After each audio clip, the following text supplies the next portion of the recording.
Hey good people, so today, right now, let's talk concealer, preferably stick concealer. Someone asked if it is better to use a stick concealer under the brows or a regular concealer. So I am gonna chat about it. Let's talk, right?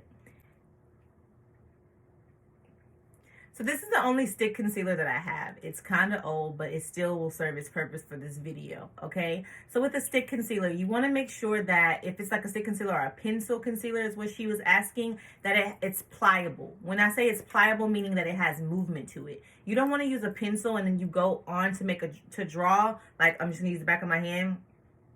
See how this one has movement to it?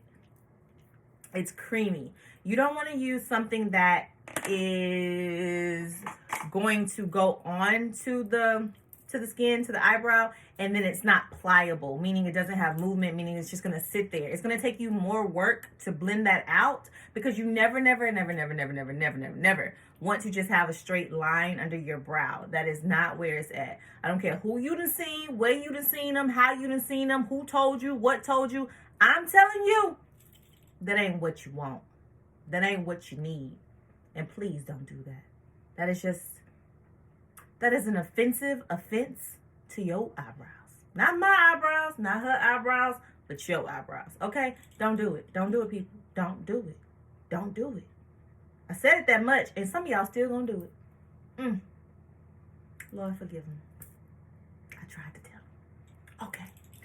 There's also these kind of concealers. They look like they're in a lipstick tube. They're a bullet concealer, basically, a stick concealer, another version of a stick concealer. With these, same philosophy, same principle. You always want to make sure, see how I'm having to, it's not as pliable. It doesn't have as much movement. There's something too that you could do is you can manipulate the product to warm it up, either on your hands or if you want to put it on with a brush. For instance, I'm just going to take this brush right here, and you would go and you would just kind of work it on the concealer. And as you're moving it on there, you're warming it up because you're heating it up each time you make a movement. You know, like friction. I'm not the best in science, but you know what I mean. You know how you move some sticks and you start a fire? We ain't trying to start a fire with our concealer, but we're trying to warm it up. Okay? Give it some warmth.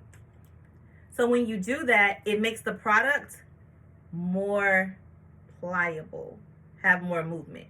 Movement is not just dance. Movement is not just walking. You want your product to have movement because you want it to be able to blend better. Same thing with a foundation. You want all of your products, not all of your products, but products that you actually want to blend in to the skin. You want them to have movement to them. I hope this helps her and whoever else needed this quick lesson on stick concealers versus a regular concealer to do under your eyebrow. Basically, you can do both. You just want to make sure your stick concealer has movement to it. And if it doesn't have movement, you want it to have the capability of being warmed up to be given warmth so that it's pliable and that it can move. Okay? Think of it like we're on God's potter's wheel. We're moving. He's molding us. He's shifting us, right? Same thing you're doing with your concealer, okay? If it don't have movement, don't do it. And do not do the line. I cannot say that enough. Okay, I gotta go. Bye.